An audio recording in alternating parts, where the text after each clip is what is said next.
Petitions, the member for Sudbury. Thank you very much, Speaker. And I want to thank Laurentian University and University of Sudbury, in particular Dr. Elizabeth Carlson-Manathara and her students Amanda Deforge, Jamie-Leigh, LeTourneau, who are students at Laurentian University, for creating this petition. It's been very successful on change.org. This is the paper version of it. It's to the Legislative Assembly of Ontario, whereas treaties are living promises by the Crown and First Nations that are part of the constitutional fabric of Canada and that outline mutual obligations and benefits for respectful coexistence in shared territories.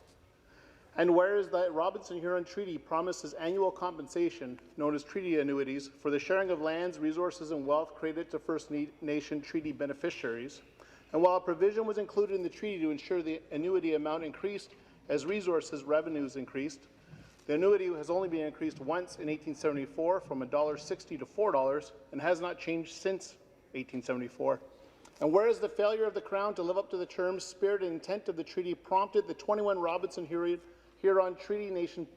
Treaty First Nations to file a statement of claim in 2014 to the Crown, both Canada and Ontario, and whereas the Superior Court of Justice Judge Hennessy ruled in the first two phases of the case that 1, the Crown has a mandatory and reviewable obligation to increase the treaty's annuity when economic circumstances warrant, and 2, that the Provincial Government of Ontario and the Government of Canada were jointly and equally liable to respect the treaty.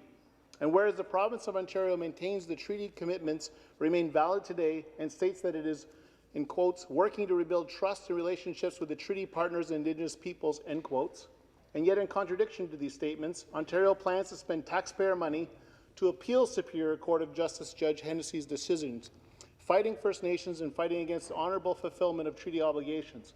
And whereas the Government of Canada has chosen not to appeal Judge Hennessy's decision and has asked that Ontario's appeal be dismissed, and the 21 Treaty First Nations have waited long enough for justice. We, the undersigned, petitioned the Legislative Assembly of Ontario to ensure that the Ontario Government honours and upholds the Robinson-Huron Treaty by abandoning its appeals of justice, Patricia Hennessy's decisions in Phase 1 and Phase 2 of the Robinson-Huron Treaty Annuities case, and engages in good faith negotiations of the terms of just compensation. This being Treaties Recognition Week, I will fix my signature. I support this petition. We'll provide it to the clerk.